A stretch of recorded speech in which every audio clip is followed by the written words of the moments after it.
name is Ernest Wilson. I'm Dean of the Annenberg School for Communication and Journalism. And I want to welcome you to this dinner, which I hope you have enjoyed, both in its solid form as well as in its liquid form. But not too much of the latter, because we have a very serious presentation that will also be the third piece of substance after the liquid form and the solid form of dinner. So I would like to say, first of all, buenas noches, mi amigos.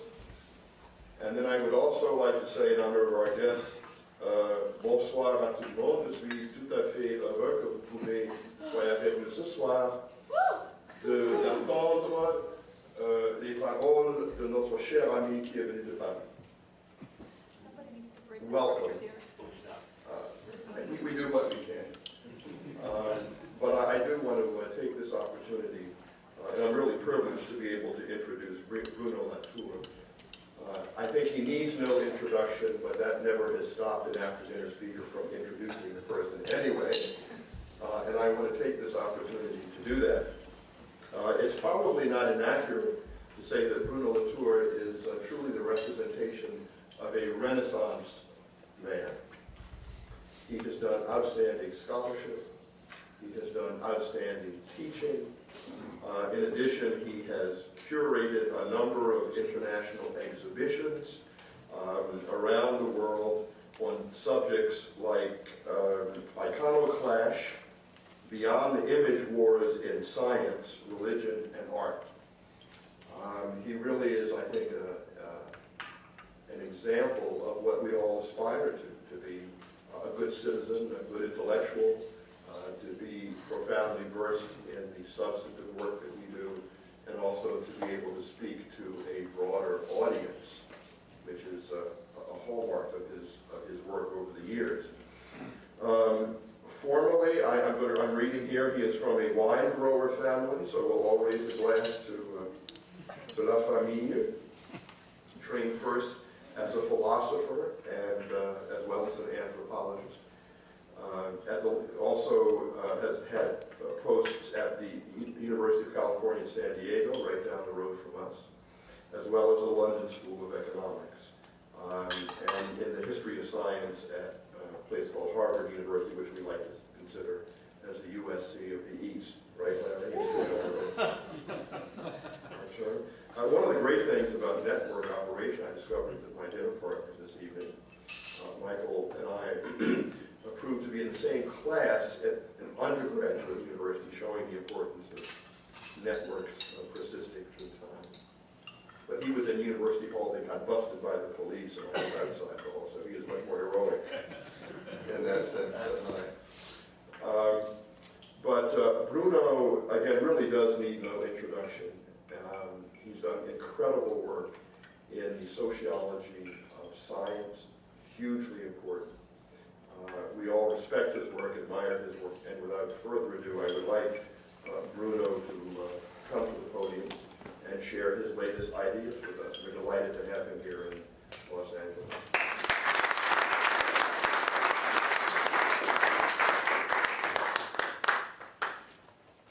Thank you very much, Ernest. In one way or another, we are all in this room responsible for having given to the notion of network an immense and some could say an hegemonic extension, either because some of you have actually created the hardware or software infrastructure that has added digital networks to the already existing water, sewage, roads, rails, telegraph, telephone networks, or because others, through media studies, sociology, history, political science, philosophy, neuroscience, have tried to capture what is so original in the new networky world generated by those new socio-technical assemblages. This is the reason why I welcome the kind invitation of this university and Professor Manuel Castel, is that because of a very extension of network as a thing in the world as well as a concept, the time has come to probably check what it really means and maybe to shift somewhat the ambition and its real import of this concept. when a notion has become enshrined into a work of art like Cameron's Avatar, with the planet Pandora itself sprouting its billions of webby connection, you remember the hooking up, and the very notion of communication among the navies and their creatures being materialized by a real plug-in of hair, tails and manes, it might be time to stop and ask, what have we done? I hope that you accept that I include myself into this high professional we, not because I have contributed in anything to the deployment of digital network, not because I have studied the extension of a various socio-technical system of information and communication, but because for 30 years now, when I was in San Diego, I have found the notion of network a very powerful way of rephrasing basic issues of social theory, epistemology, and philosophy. Consider me then as a fellow traveler of a various network revolution, if revolution is a word. Well, I'm well aware that there is nothing more perilous than an after-dinner keynote, since the speaker is supposed to entertain the audience with witty anecdotes, and to make it more memorable, I will be extremely boring. In its simplest, but in its deepest sense, for me, the notion of network is of use whenever action is to be redistributed. This is well known in my field of science and technology studies. Take any object. At first, it looks contained into itself with well-delineated edges and limits. Then something happened. A strike, an accident, a catastrophe, and suddenly you discover a swarm of entities that seem to have been there all along, but were not visible before, and that appear in retrospect necessary for its sustenance. You thought, for instance, the Columbia shuttle was an object ready to fly in the sky, and then suddenly, after the dramatic 2002 explosion, you realize that it needed the NASA and its complex organizational body to fly safely in the sky. Here's the whole where the disjointed parts have been assembled for the task force to inquire afterward into what went wrong. The action of flying a technical object has been redistributed throughout a highly composite network where bureaucratic routine are just as important as equations and material resistances. Yet it is a strange space, that of a shuttle, that is just as much in the sky as it is inside the NASA. But that's precisely the space, which is very hard to describe and even more difficult to draw, that has been made visible by the deployment of network in my sense of the word. The same transformation has happened in epistemology. I borrow the following example from the great historian of science, Simon Scheffer. You believed Newton's Principia. Here's Newton speaking with the angels bringing physics to it. You would believe that Newton's Principia Mathematica had been written in the complete isolation of a totally bodiless mind, and you suddenly discover that Newton was more like a spider in the center of a huge web that covered every possible type of witnesses carrying and sending information back and forth. This is from Simon's new work, which is soon going to be published. You see here, this is all of the information that was necessary to make points into the Principia Mathematica, especially about the question of tides, which is a very important element. This is another one here. You see that it's a word empire building of information necessary. Here again, the notion of network points out to a transformation in the way action is located and allocated. Here again, what was invisible becomes visible. What had seemed self-contained is now widely redistributed. Newton reaches the star because he is also the center of a vast empire of information. And you find here in the paper by Simon, this is in the same building, a Royal Society. On one side you have here, this is the universe and all the big guys, Descartes, Newton, of course, Galileo, and the Greeks. And here on the other side, exactly in front of it, you have commerce and industry being extended the British Empire to everything. Of a vast empire of information, not because of an accident, as in the shuttle example, but very interestingly, because of a wide transformation in our worldview that the very notion of network has introduced into the history of science. The search for a production of object and objectivity are totally transformed now that they are portrayed simultaneously in the world and inside their networks of production. This is the contribution of my little field, science and technology study, of which I am particularly proud. You see that I take the word network not simply to designate things in the world that have the shape of a net, by opposition, let's say, to juxtaposed domain surfaces delineated by borders, impenetrable volumes, and not either as an opposition between hierarchy and market, but mainly to designate a mode of inquiry that learns to list at the occasion of a trial the unexpected beings necessary for any entity to exist. A network, in the second meaning of the word, is more like what you would record through a Geiger counter that clicks every time a new element invisible before has been made visible to the inquirer. To put it at its most philosophical level, not a thing to do after dinner, I'm sorry to say, I'd say that network is the shock that reveals around any given substance the vast deployment of its attributes. Or rather, take any substance that has seemed at first self-contained, this is what the mean word after all, and transform it in what needs to subsist through a complex ecology of tributaries, allies, accomplices, and helpers. I choose the word ecology on purpose, as you will see. The shuttle Columbia was not an object whose substance could be defined, but an array of conditions so unexpected that the lack of one of them, a bureaucratic routine, was enough to destroy the machine. Newton's sublime system was not a self-contained substance, but a vast empire of information necessary for the system to subsist and to expand.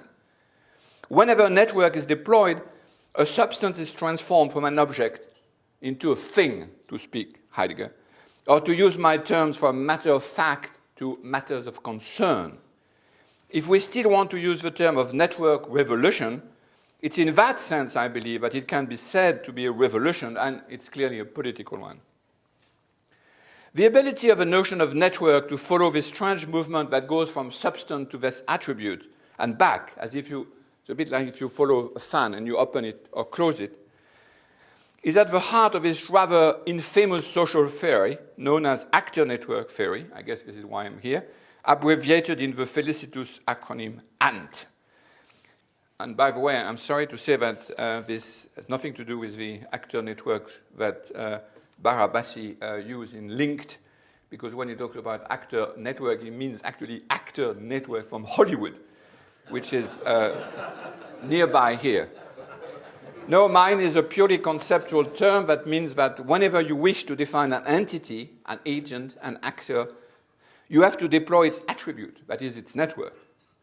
To try to follow an actor network is a bit like defining a wave corpuscle in the 1930s. Any entity can be seized either as an actor, a corpuscle, or as a network, as a wave. It's this complete reversibility. An actor is nothing but a network, except that a network is nothing but actors, that reside the main originality of this theory. Here again, network is the concept that helps you redistribute and reallocate action. Now, this is where things become a bit more complicated, and where the digital expansion given to information technique is going to have huge and, I think, fascinating effect. I mean, maybe not enough to wake up those who are jet lagged from coming from Europe. I was warned that we would sleep deeply by the beginning of the lecture. But before I review some of those effects, I'd like to introduce you to the work of an artist, Thomas Saraceno, because he has offered a powerful view of how network, spheres, and tensor could actually fit together. As you may know, one of the criticisms often made about networks, and particularly by Peter Sloterdijk, is that they are extremely poor metaphors since they remain entirely made of nodes and edges to which is often added some conveniently drawn patato-like circles, and we saw lots of them today. I will come back to this impoverished visual vocabulary at the end. To say that something is a network is about as appealing as to say that someone will, from now on, eat only peas, the nodes, and green beans, the edges, or that you are condemned to reside in airport corridors, great for traveling, commuting, and connecting, but not to live. Visually, there is something deeply wrong in the way we represent network, since we are never able to use them to draw enclosed and habitable space and envelopes. Well, the great virtue of Saraceno's installation, this one from the latest Biennale in Venice, is that he has managed to obtain comfortable and enclosed spherical sites, which are nonetheless entirely made of network. The trick, as you can see, is in changing the density of connection until a net ends up being undistinguishable from a cloth. And the work of art is even better because neither spheres nor nets are actually the real physical thing, which is made of elastic tensor, carefully arrayed and fixed on the walls. A beautiful case of action being redistributed, since the visitor is able to check for oneself, when there is no guard around, that is, by pushing or pulling a tensor, what else is moved as well. Like his mentor, Olafur Eliasson, Saraceno is one of those artists who are exploring, often more daringly than social theorists, visual possibilities where self-contained substances are captured with their attributes fully deployed. This is why they are rightly called ecological artists. Is not ecology anything but the deployment of all the attributes necessary for any self-contained entity to subsist? To be self-contained, that is to be an actor, and to be thoroughly dependent, that is a network, is to say twice the same thing.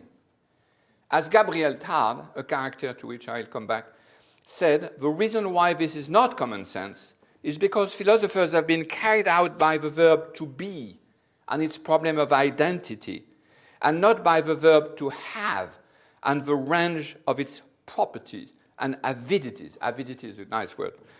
But the web is changing all of that and fast. To have friends, relation, profiles is quickly becoming a stronger definition of oneself than to be. I'm sorry to insist so much on the conceptual aspect of network, but this is because I found this notion useful long before it gained its new incarnation in real-life size nets, webs, and Gaia-like planets, or Pandora's planet. By the way, Pandora is the name that Cameron gave to his planet. I wrote a book called Pandora's Hope, so I think Cameron is actually owing me some money because there's no reason why you use it. Pandora's Hope is actually digging, and we are digging the hopes inside. Anyway, I don't have an agent, so I won't sue Cameron. What I've always found great in the metaphor of a net is that it's then easy to insist on its fragility. To the empty spot it leaves around. A net is made of holes, after all. The subversion it introduced in the notion of distance, the adjective close and far, are made dependent to the presence of conduits, bridges, and hubs.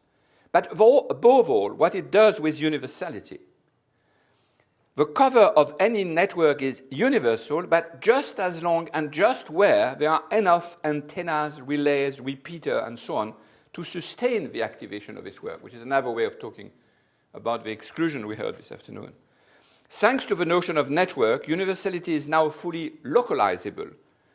In network, it's the work that is becoming foregrounded, and this is why some suggest to use the word worknet instead, and thank you for reminding me that among these some, it's me also who use word. I'd forgotten that. But what I like most in the new network is that the expansion of digitality has enormously increased the material dimension of network. The more digital, the less virtual, and the more material a given activity becomes. Nowadays, everyone knows that there is no GPS without at least 3 satellites, collective games without fast connection, drones in Pakistan without headquarters in Tampa, Florida, bank panic without Reuters screen, and so on.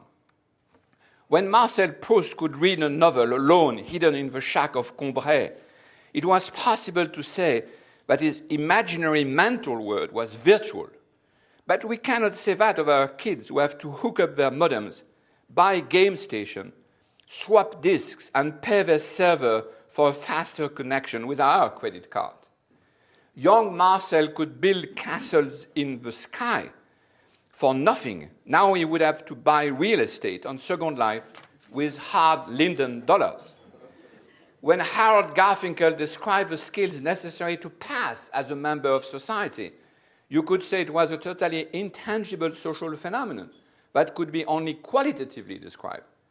But today, when every detail of your avatars on the web can be counted, dated, weighed, and measured, you cannot say that. Then you know that everything that before had melted into hair has become fully incarnated. Go tell people engineers that the vast arrays of servers are just virtual. This is probably the greatest and yet the least celebrated feat of your collective work, ladies and gentlemen, to have rendered fully visible what is needed to think and to imagine and to trust. To have taught all of us that those cognitive competences are now paid in hard-won bits and bytes and have become, for that reason, fully describable. To sum up, whenever an action is conceived as networky, it has to pay the full price of its extension. It's composed mainly of voids. It can be interrupted, it's fragile, it's fully dependent on its material condition, it cannot just expand everywhere for free, its universality is fully local. Network is a great way to get rid of phantoms, such as nature, society, or power. Notions that before were able to expand mysteriously everywhere at no cost. As the study of metrology, standards, empire has shown so well, smooth continuity is the hardest thing to get. I hope you now understand that if we accept to talk about the network revolution, it's because of a coincidence between the conceptual notion of network, action is radically redistributed, and the rematerialization allowed by digital techniques. As a sociologist of thought, I've been especially interested in what this revolution does to social theory. And what it does is truly amazing. It dissolves entirely the individual versus society conundrum that has kept social theorists and political scientists busy for the last 200 years. To sum up a long argument, we have a social theory of our datascapes. If you change this datascape, you have to change the social theory. Why do we think that there are individuals who are in a society? Because of a discontinuity in the available data. When we gather statistics, and this is what we have been doing for a long time, the sheer difficulty of getting the data means that we are going to focus on the individual as little as possible in order to get as quickly as possible to the aggregates. Inevitably, you are beginning to grant to those aggregates some sort of existence by themselves. And that's where the notion of society is generated, a special way to grasp collective phenomena that Durkheim had defined by the word sui generis, or that you find just as well in the tired old cliché that the whole is superior to the sum of its parts. And once you're there, social theory is finished. Sterilized for a whole century. You have parts and you have a whole. And then the only remaining question is to find a possible solution to combine or reconcile the parts and the whole. A question which, as you know so well, in this benighted country of yours, is not an academic one, since it throws people in the street, as the Tea Party movement demonstrates vividly enough. Self-contained individual fight for a place in the self-contained society. My claim, or rather, I intake claims, and that of a revisited tradition dating from the great French sociologist Gabriel Tarde at the turn of the 19th century, is that the very idea of an individual and of society is simply an artifact of a rudimentary way data are accumulated. In case you don't know Tarde at all, on my website we redid a debate between Tarde and Durkheim and you have on the left myself playing Tard, and on the right Bruno Carcenti playing Durkheim. And the debate really existed, and we just recomposed it. It's in French, but there is an English translation. The sheer multiplication of digital data has rendered collective existence traceable in an entirely different way than before. Why? But because of a very technique that you, ladies and gentlemen, have brought to the world. There is nothing easier now than to navigate back and forth from an individual profile to an aggregate of hundreds and thousands of profiles. But the whole novelty is precisely in the possibility of going back and forth. An example among many, if it works. I mean, this is one from Blogosphere, the French Socialist Party, by a group. We are used to that now. Before, in the old days of traditional statistics, this was exactly the step that one could not easily retrace. Of course, you could, in principle, go back from the compiled questionnaire to the individual tick on the form. But the guy who had ticked the form has long disappeared. No inquirer could trace it back. Hence, the discontinuity, the disjunction introduced into the traceability of the association. The less you can go back to the individual transaction, the more tempting it is to give to the aggregate a substantial reality. But today, every one of us, because of a navigational movement made possible through the datascapes on the screen, is able to reintroduce a continuity from the individual contribution to the aggregate in a much smoother way than before. And it has to be done on the screen. If you do it on paper, you lose the focus, and that's why this is not so often described. What is the result of this new habit of navigating back and forth through datascapes without stopping at either of the two endpoints? Well, the two extreme points at which the whole of social theory had solidly fastened the big question, what is more important, individual or society, and so on, are beginning to lose their undisputed privilege, and even after a while vanish away. Instead of the individual versus society problem, we are now faced, I'll try that with my little Macintosh things with question mark. Instead of that one big problem, we are now faced with the multiple and fully reversible combination of highly complex individual constituents and multiple and again fully reversible aggregates. The center stage is now occupied by the navigational tools themselves. I believe it's the unexpected combination of 1, the datascape, 2, the navigation skill acquired on the screen, and 3, actor network theory, that could totally redistribute the classical argument of a society made of individuals.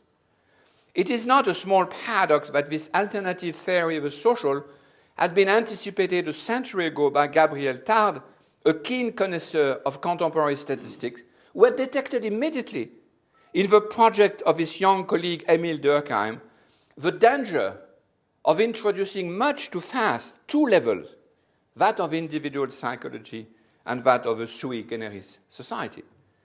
And of course, the perversity of the debate is that Durkheim attributed to his opponent one of the positions, that of psychology, when actually Tard denied that you had to use any of the two positions. Well, the reasonable thing for me to do so late at night would be to stop there and to crack a few jokes to help you digest your dinner before having a sip of cognac. And yet, I cannot resist the temptation to explore further. I told you it would be boring until the end. On this redistribution of action allowed by the concept of network. Cognac will wait. I hope there is cognac. Even though it seems common sense to say that the whole is superior to the parts, a minute of reflection is enough to realize that this is due to the introduction of a discontinuity in data collection I mentioned earlier. You notice individuals reduced to the very few property walking or working downtown Los Angeles. Then you look at the huge skyscraper that tower above them, and then it seems reasonable to say that the whole is superior to the part.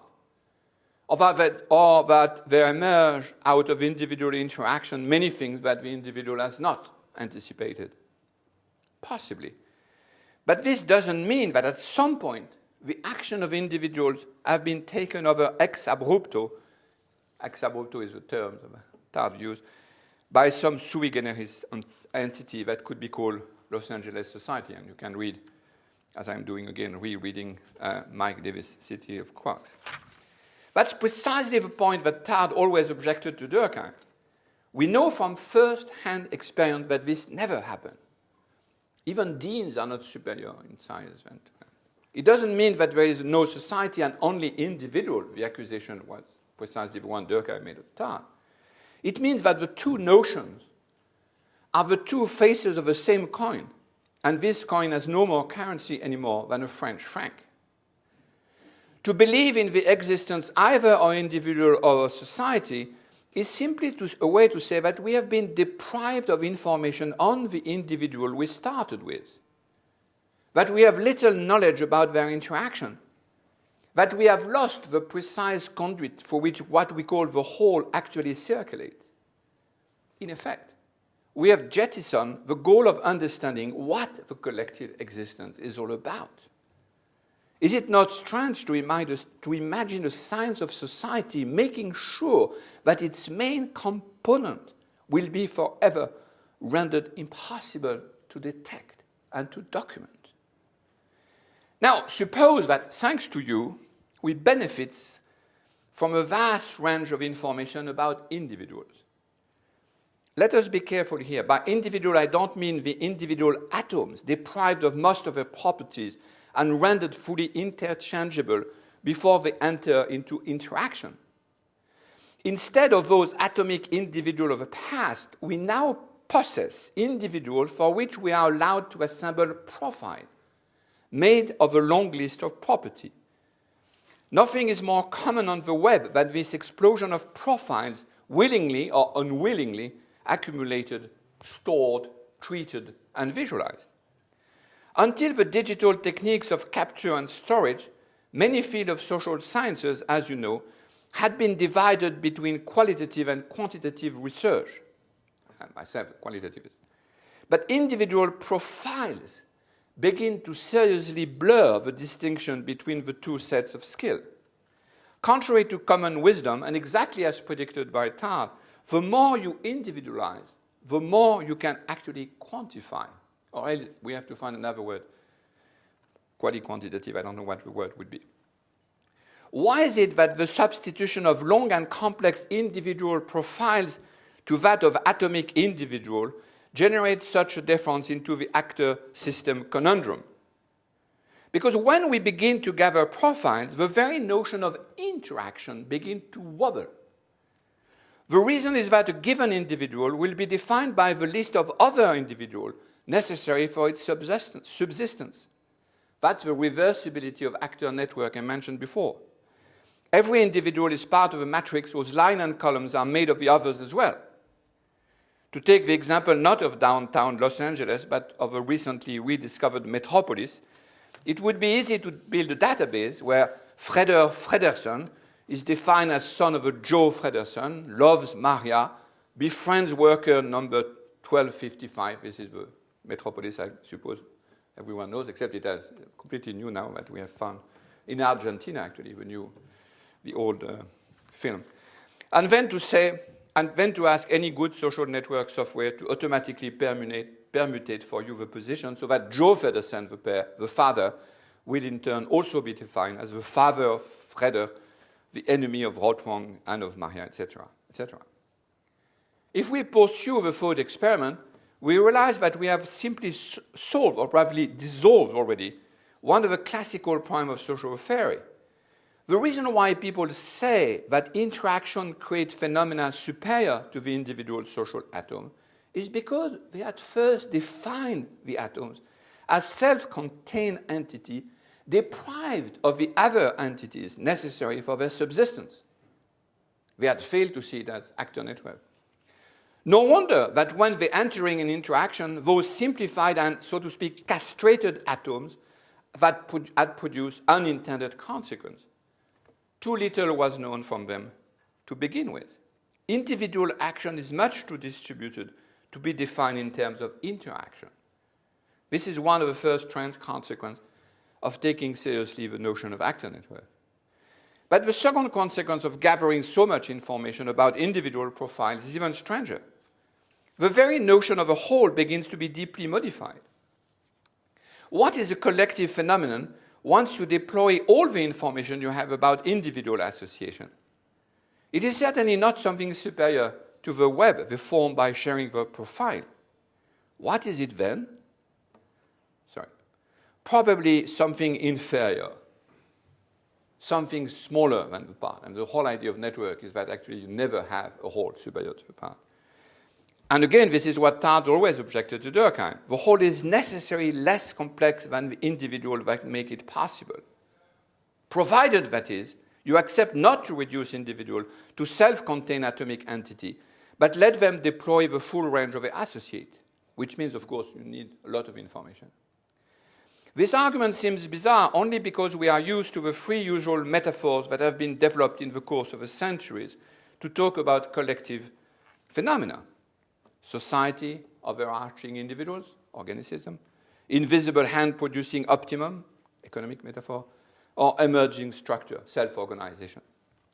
All of those accept to start with atomic individual and to imagine a second level where the collective phenomenon takes over. But it might be time to imagine other metaphor where there is only one level, where the parts are actually bigger than the whole, and where a phenomenon can be said to be collective without, for that reason, be superior to individuals. I mean, I didn't succeed very well. The one would rely, for instance, on the ways in which standard circulates through the net, fashion, buzz, epidemics, but it's just the sort of thing that are now easy to detect, to follow, and to visualize with the new digital tool made available. The reason I insist on this far-fetched argument is that it opens a much more interesting collaboration between sociologists and, for instance, biologists fighting against the equally misleading notion of an organism. Organization and organism is, of course, the same problem. Since there is no conductor, no homunculus, nor sui generis society anywhere, no more in the brain studied by Damasio as various societies studied by us, we might be able to collaborate more effectively in following the right conduits through which what appeared before as a whole above part is actually a part primus inter pares, so to speak, that traverses through a part. The problem is the same in a brain, in a body, or in a city. Yes, networks are everywhere, but not quite in the generalization of a word made of links. Rather, in the neo-Leibnizian meaning of the word that Tardes had resurrected the notion of monads. Monad is a very interesting term, which is probably an alternative to the whole notion of networks. There is something actually very bizarre in the attempt to apply models borrowed from the natural sciences to social phenomena. Too often, physicists or biologists try to make individual human atoms just as simple-minded as atoms in physics or ants in entomology. Now, I have nothing against models. Actually, we are making a model, trying now with physicists, model Tardes. But is it not strange to claim to imitate the natural sciences when doing just the opposite? What is so striking in human society is how much information is available now on individual profiles. So it's a bit silly to say nonetheless that we should start with interchangeable atoms. A reasonable and apparently fully scientific way to do so would be, on the contrary, to seize the opportunity offered by the mass of information on individual now available. And yet what is done instead? Well, very often, actually many of our view of sciences we mentioned today, the human, on which masses of information is available, are treated as atomic morons, on which as little as possible should be known to obtain, by endowing them with as few rules of behavior as possible, as complex a structure as possible. All of that in the name of imitating, for instance, the study of ants. I mean the real ants, not actor network. But when entomologists make the starting discovery that they could explain the building of elaborate structures such as the ant hill without relying on any notion of superorganism or the spirit of the ant hill, this is exactly what should be done with human society. with this important difference that humans dispose of billions of neurons and not 10 or hundreds of thousands like social insects. So what does it mean to really imitate the natural sciences? Is it to start from humans with billions of neurons about which we possess elaborate profile in huge databases and then strip them bare so that they end up looking like ants? Or is it to do exactly as it has been done with ants? That is, get entirely rid of the notion of superorganism of two levels and try to see how those monads manage to build elaborate structure without ever relying on the whole superior to the parts. The true digital revolution in social theory is to open a way whereby it is possible to study the individual and the aggregate without relying at any point on the two levels argument, without accepting any discontinuity where the individual action disappears mysteriously into a sui generis structure. I really believe, ladies and gentlemen, that if we succeed in doing this, we will do for human societies discovery just as revolutionary as what has been done with insect societies, and without in the least looking reductionist, since we will not have to commit the rather silly mistake of discarding all the available information to limit to ants or atoms just because physicists and biologists like to have interchangeable elements for their model. Why not trying to move from complexity, the part, to simplicity, the whole, instead of doing the opposite? Since the information is here, why not using it? Well, actually, there are good reasons for not using it, and I will end this lecture with only two of them. The first is the one I alluded to earlier.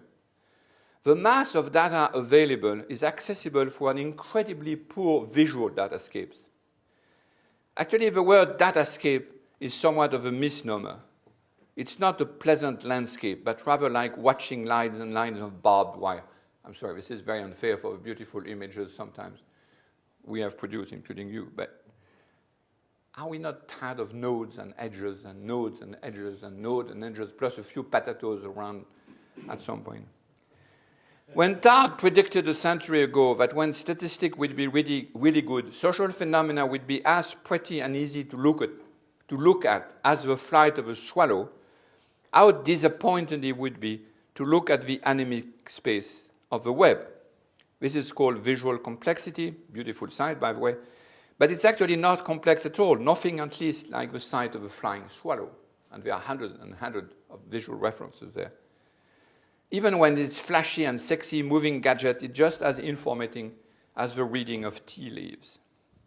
I don't want to sound too impolite, ladies and gentlemen, but I think you could do much better. The whole world is expecting from you visual instruments which are at the level of the extraordinary transformation brought about by the traceability of collective phenomena and compatible with our very efficient visual skills. I learned recently that it took about 80 years for statistics to become a vocabulary for doing social sciences efficiently. We should be able to speed up the time necessary to transform the mass of qualitative data into agreed upon and comfortable looking datascapes.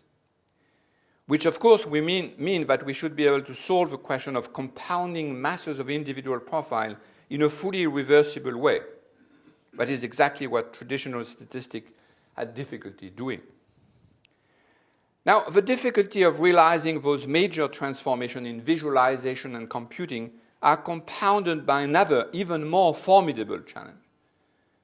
We should be able to navigate through datascapes which are not only visually coherent, but which are also able to follow controversies. This is what I call the Lippmannian problem. That problem what Walter Lippmann has taken over in Phantom Public.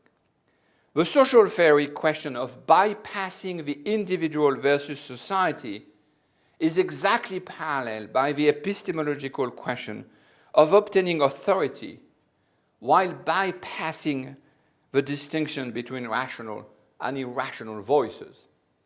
It's actually twice the same problem. And this is why their connection is at the core of actor network from the beginning. The recent ClimateGate fracas is a good case in point. How do you map the controversy around the evolution of climate without resorting either to conspiracy theory or to the positivist narrative that Earth climate is supposed to speak directly to the GIEC scientists, much like Iowa speaks to the navies. Again, right. Two types of fundamentalism which are fiercely opposed because they resemble one another so much. A self-contained authority that would need no network of attribute to be sustained. So much talk about sustainable development and so little attention given to what makes argument sustainable. I've been directly engaged in this last question through the creation of my school, tiny media lab, the 15 years development of a course called Cartography of Scientific Controversies, and a now finished, this is the set of classes done in various universities with demo science, and a now finished European project called MACOSPOL, Mapping Controversy for Science and Politics, to try to develop a platform for making comfortable for scientists and users of scientific data the navigation through controversial datascape. If I wanted to dramatize somewhat the general problem we all face, I would say that what we have to do is to reinvent the newspaper in a completely new form. This is why Lippmann's wisdom is so important, by the way. If it's true, as many historians have shown, that there is a direct link between the invention of a newspaper and the possibility for citizens to articulate political opinions, and if it's true that the old newspaper appears retrospectively as a platform connecting heterogeneous data, then it's extremely urgent to reinvent a platform, no longer on paper, of course, but in the newly rematerialized world of digital datascapes. Digital democracy, and there are some specialists of this question here, has generated, as you know, a lot of hype. But I believe, as many of you here, that its true development are still to come, and that it will be necessary to invest also, in no small part, in the theoretical import of the notion of network, as this conference proposed to do. When Lippmann said the public is a phantom, this was not a way to say it does not exist, but on the contrary, it was a plea, and a somewhat desperate plea from him, to make it appear. You say appear for phantom or conjure phantom? Appear, make it exist, through the invention of a right tool. It is only because of the importance of the task at hand and of the seriousness of the challenge that I have taken the liberty tonight of submitting to you those remarks on the theory of network, fully conscious that you know infinitely more than me on those various challenges, but equally conscious that not one of them can be met without a collaboration between many various fields, including philosophy. Thank you very much, ladies and gentlemen, and sorry to have been so serious tonight.